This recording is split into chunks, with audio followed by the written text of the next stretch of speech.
So if you have 4C hair or type 4 hair for that matter, this video may be your life changer. Hey guys, welcome back to my channel, New Growth Natural. So in today's video, I'll be sharing with you 5 simple, practical, and quick, like really quick tips on how I grow my type 4 natural hair to waist length.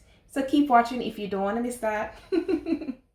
So here's tip number 1. I keep my hair in a protective style. Generally, my protective style lasts anywhere from 2 weeks to 4 months. Yes, you heard right, 4 months. Providing that I redo the edges, of course, to remove the lint. I keep my hair moisturized while it's in a protective style. Basically, I do every single thing in my regimen, including washing while I'm wearing a protective style. And that leads to, of course, my favorite protective style to do is braids. I do single braids with my natural hair. And those braids, depend on the size and what I'm doing and how often I'm washing it, tend to last me for a while. And of course, every 2 to 3 weeks, I'd redo my edges just to remove the lint and to protect my hair, just to prevent any breakage. Tip number 2, I keep my hair moisturized. And by moisturize, I mean every 2 to 3 days I am moisturizing and sealing my hair. I have a favorite product that I use. I use my shea butter recipe, just in case you guys do not know what that is. I have it in a playlist. It's African shea butter leave-in conditioner recipe, and it has been so awesome. Like, it's an all-rounded product based on what I put in it. So it's heat protectant, protect against the heat from the sun, whatever heating tools. By the way, guys, I seldomly put heat on my hair. When I mean heat, I mean like flat iron, blow dryers.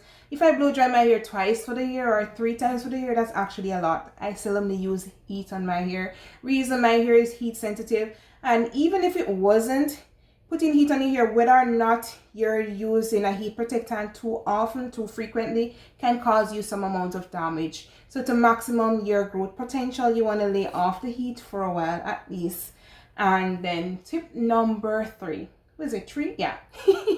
So tip number 3, each time I wash my hair, I follow up with a deep conditioner. Yes, and that is really important, especially for our hair, whether you're using a sulfate-free shampoo or not. Whenever I'm shampooing, once I'm going to use any form of shampoo there is on my hair, I follow up with a deep conditioner. I choose deep conditioners based on the need of my hair. I don't usually use the same all the time. Even though I do have deep conditioners that I like, I have homemade deep conditioners which I prefer. And there are some times, especially when my hair is in plait and I'm doing a quick wash and I have to be on the go, I use a good store-bought deep conditioner. Whichever one you choose for your convenience. Try to deep condition your hair each time you wash.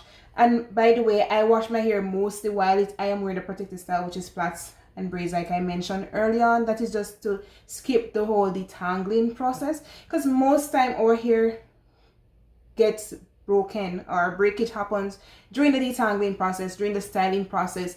So I like to skip that process by just washing my hair while it is in braids. When I do take them down, occasionally I'll give my hair a thorough wash, but once my scalp is clean, I don't know that's not all that necessary, because I've seen the result over years. No damage to my hair. My scalp is clean and healthy.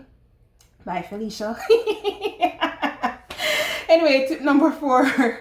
What's tip number 4? I have some notes here. Yes, I finger detangle my hair most of the time. Like, I seldomly use a comb. If you ever see me using a comb, it's most likely for parting the hair. But I seldomly use a comb in my hair. Why? Because your fingers can feel the knots. It doesn't matter how thick your hair is.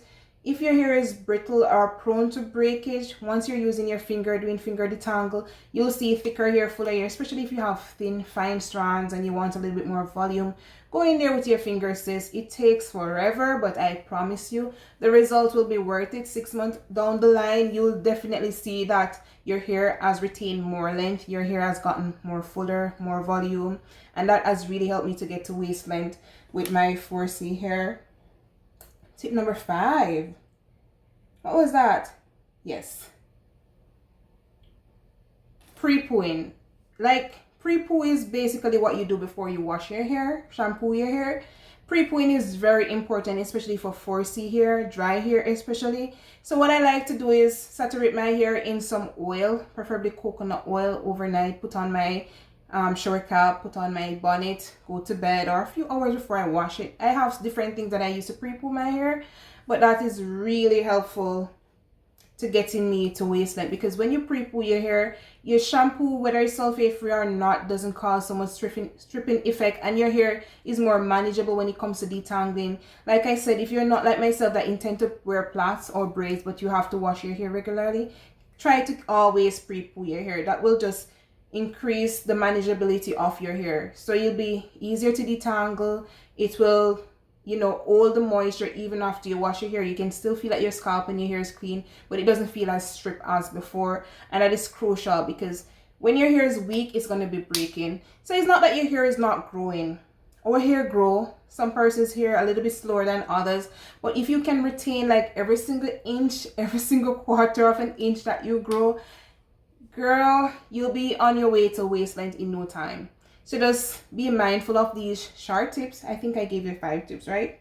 I made a note. Anyway, I'll have to go to work, so I'm on a rush.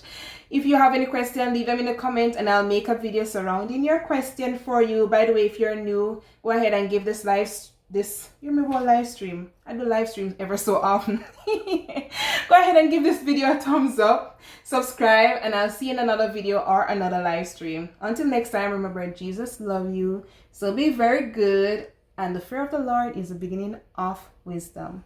Bye-bye.